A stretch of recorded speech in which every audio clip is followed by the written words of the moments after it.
غصے میں بھپرے ہوئے تیز تیز دوڑتے ہوئے لوگ، وہ سب مسلح ہو کر ایک ایسے آدمی کا تعاقب کر رہے تھے جو اپنی جان بچانے کے لیے دوڑتا چلا جا رہا تھا۔ تعاقب کرنے والوں نے اس پر گولیاں بھی چلائیں، لیکن اس کی قسمت اچھی تھی کہ وہ گولیوں سے بچتا رہا تھا۔ وہ بستی کے درمیان سے نکل کر اس جنگل کی طرف آ گیا۔ اس وقت بستی کے لوگ اپنے روزمرہ کے مشاغل میں مصروف تھے۔ چائے خانے کھلے ہوئے تھے، دکانوں پر گاہکوں کا ہجوم تھا، ٹھیلے والے سبزیاں اور پھل فروخت کر رہے تھے، اور اس دوران وہ آدمی ان کو دکھائی دے گیا تھا۔ وہ آدمی بستی سے نکل کر کسی طرف جا رہا تھا۔ بستی والوں نے بہت حیرت سے اس کو دیکھا۔ وہ آدمی بے پرواہی سے ٹہلتا ہوا ایک درخت کے نیچے جا کر کھڑا ہو گیا تھا۔ بستی کے کچھ لوگ ایک جگہ جمع ہو کر اس آدمی کے بارے میں تبصرے کرنے لگے۔ یہ آدمی ہماری بستی کا تو نہیں معلوم ہوتا، ایک نے کہا۔ ہاں، اور یہ ہماری زبان بولنے والا بھی نہیں لگتا۔ ٹھیک کہتے ہو تم، اس کے چہرے کے نقوش اور بناوٹ ہماری زبان والوں کی طرح نہیں ہے، یہ کوئی اور ہی ہے۔ ہاں، یہ کوئی غیر ہے جو کسی خطرناک ارادے سے ہماری بستی میں گھس آیا ہے۔ اور یہ بھی تو دیکھو کہ کس طرح ہمارا جائزہ لے رہا ہے۔ تو پھر کیا خیال ہے اس کے بارے میں؟ خیال کیا ہے؟ جو ہماری زبان نہیں جانتا وہ ہم میں سے نہیں ہے، ہمارا اس سے کوئی تعلق نہیں ہے۔ چلو اسے گھیر کر پکڑ لیتے ہیں۔ سب اس کی طرف بڑھنے لگے۔ اس نے بھی بھانپ لیا تھا کہ لوگ اسے پکڑنے آ رہے ہیں، اسی لیے اس نے خوفزدہ ہو کر ایک طرف دوڑ لگا دی۔ اس طرح یہ تعاقب شروع ہو گیا تھا۔ اس بستی کے اطراف دوسری بستیاں بھی تھیں، لیکن اس میں دوسری زبانیں بولنے والے رہا کرتے۔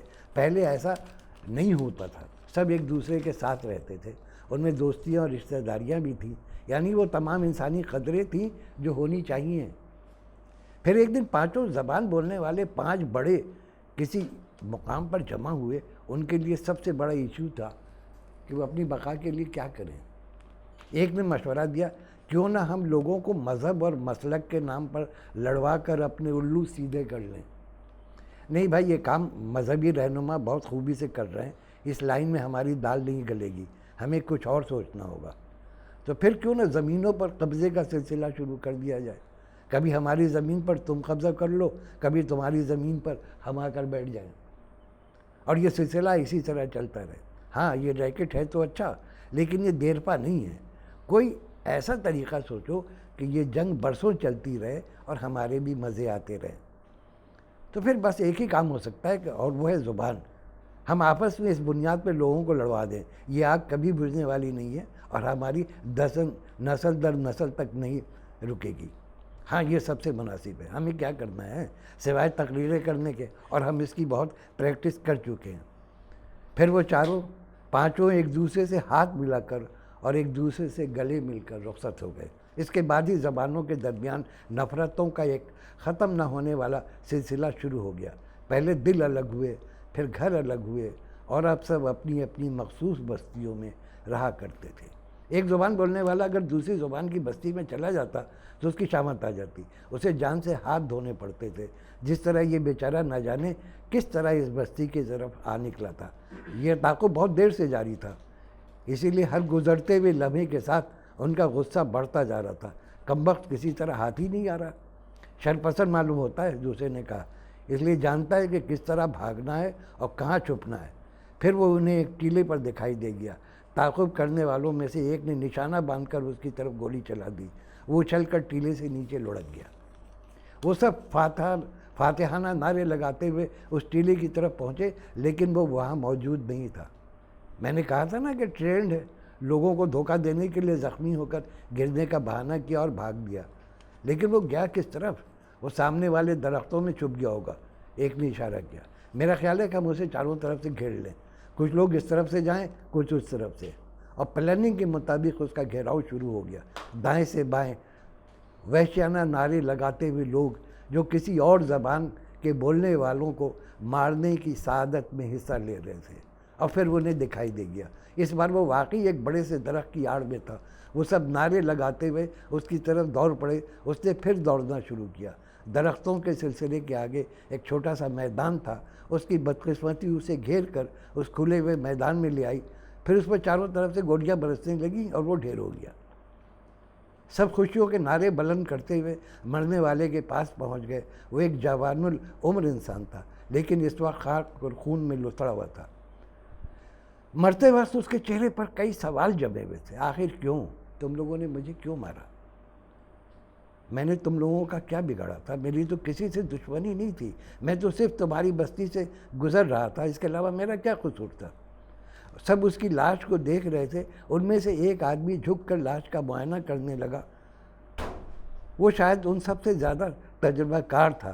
کچھ دیر بعد اس نے کھڑے ہو کر اعلان کیا، بھائیو تمہیں ایک بات بتاؤں، اس آدمی کی کوئی زبان نہیں تھی۔ کیا مطلب؟ مطلب یہ کہ یہ گونگا تھا۔ ایک لمحے کے لیے سب خاموش ہو گئے۔ سب جب اس کی کوئی زبان ہی نہیں تھی تو پھر اس سے کیا دشمنی ہو سکتی تھی؟ لیکن یہ تاثر چند لمحوں تک رہا۔ پھر اس کے بعد طے پایا کہ ہمارے مذہب میں چونکہ لاش کا احترام کیا جاتا ہے، اسی لیے بے رغبتی سے بچانے کے لیے اس کی لاش کا کوئی بندوبست کیا جائے۔ اس کی لاش اٹھا کر بستی کے ایک میدان میں رکھ دی گئی۔ اس بے زبان کی موت کی خبر دوسری بستیوں میں پھیل گئی۔ اندیشہ تھا کہ بستیوں کے درمیان بڑے پیمانے پر جنگ شروع ہو جائے، لیکن اس جنگ سے پہلے وہی پانچوں پھر جمع ہوئے کہ چل کر اس لاش کو دیکھ لیا جائے۔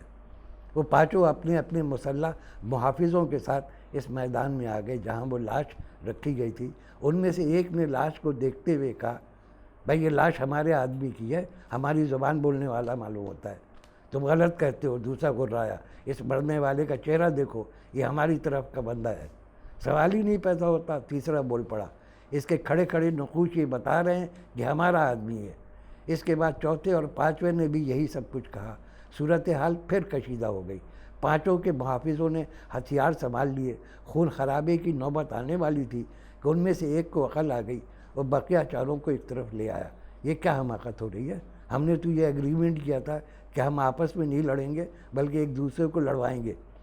وہی تو میں بھی سوچ رہا تھا، دوسرے نے کہا، لیکن اب کیا کیا جائے؟ یہاں سے نکل کر اپنی اپنی بستی میں چلتے ہیں اور وہاں پہنچ کر بیان بازی شروع کرتے ہیں۔ ہاں یہ سچ ہے۔ وہ پانچوں پھر لوگوں کے درمیان آ گئے۔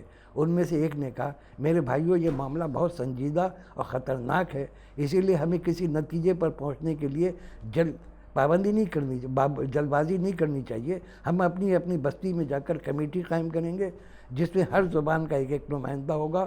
پھر کمیٹی جو فیصلہ کرے گی ہمیں وہی کرنا ہوگا۔ اور اس وقت تک لاش کا کیا ہوگا؟ یہ امانت کے طور پر میدان میں پڑی رہے گی۔ ان پانچ میں سے ایک تو اسی بستی کا تھا، اسی لیے وہ وہی رہا، جبکہ بقیہ چاروں اپنی اپنی بستی میں چلے گئے۔ انہوں نے جاتے ہی یہ اعلان کر دیا کہ مرنے والا انہی کا آدمی تھا۔ ہر بستی سے لوگ نکل کر سڑکوں پر آ گئے۔ ابتدا ٹائر جلانے سے ہوئی جس کا گاڑھا دھواں پورے شہر پر بڑھلانے لگا۔ پھر پتھراؤ شروع ہو گیا، فائرنگ شروع ہو گئی۔ 4 آدمی ہلاک ہو گئے جن کی لاشیں ایمبولینس اٹھا کر لے گئی، لیکن اس بے زبان کی لاش اسی بستی کے میدان میں پڑی رہی۔ وہ لاش اب بو دینے لگی تھی، لیکن لوگوں کو اس کی پرواہ نہیں تھی۔ وہ تو دوسری زبان بولنے والوں سے نمٹنے میں لگے ہوئے تھے۔ پھر جب یہ معاملہ بہت بڑھ گیا تو پھر امن کمیٹی قائم کر دی گئی، اور اس امن کمیٹی میں بھی وہی پانچوں تھے۔ انہوں نے سارا الزام نامعلوم دہشت گردوں پہ لگا دیا۔ یہ نامعلوم دہشت گرد جو شاید ہر زبان اور ہر قوم میں ہوتے ہیں۔ اخبارات نے ان پانچوں کی تعریف میں قلابے ملا دیے۔ یہ لوگ ملک اور قوم کے سچے ہمدرد تھے کہ ان کی کوششوں سے امن قائم ہوتا جا رہا تھا۔ فساد کی جڑ اس آدمی کی لاش یوں ہی میدان میں پڑی رہی۔ اب اس کی بدبو برداشت کے قابل نہیں رہی تھی، اور یہ فیصلہ ابھی تک نہیں ہو سکا تھا کہ وہ لاش کس زبان کے بولنے والے کی ہے۔ بہرحال جب کوئی فیصلہ نہیں ہو سکا تو ان پانچوں کی امن کمیٹی نے یہ بیان جاری کیا، مرنے والا چونکہ کسی زبان کا نمائندہ نہیں تھا، اسی لیے اسے پوری قوم کا دشمن تصور کر لیا گیا ہے، اور اس کی سزا یہی ہے کہ اس کی لاش کسی جنگل میں پھینک دی جائے تاکہ چیل اور کوے اس کی لاش نوچ نوچ کر کھاتے رہیں، تاکہ آئندہ کے لیے کسی کو بے زبان ہونے کی ہمت نہیں مل سکے۔ اخبارات نے پھر اس فیصلے کی تعریف کی اور یہ امید ظاہر کی کہ یہ انقلابی فیصلہ ملک اور قوم کی تقدیر بدل کر رکھ دے گا۔ لیکن ملک اور قوم کی تقدیر تو اسی طرح رہی جبکہ اس بے زبان کی لاش کو کچھ مردار خور پرندے نوچ نوچ کر کھاتے رہے۔ وہ بستیاں آج بھی موجود ہیں، اور ہر بستی میں کسی دوسرے کے داخلے پر پابندی لگتی رہی ہے، جبکہ حکام یہ بیان دیتے رہے ہیں کہ ہم آئندہ سے دہشت گردی کی اجازت نہیں دیں گے، کسی قیمت پر نہیں دیں گے۔ زر، زمین اور زن کے بعد اب فساد کے باب میں ایک اور زے کا اضافہ ہو گیا ہے، اور وہ ہے زبان۔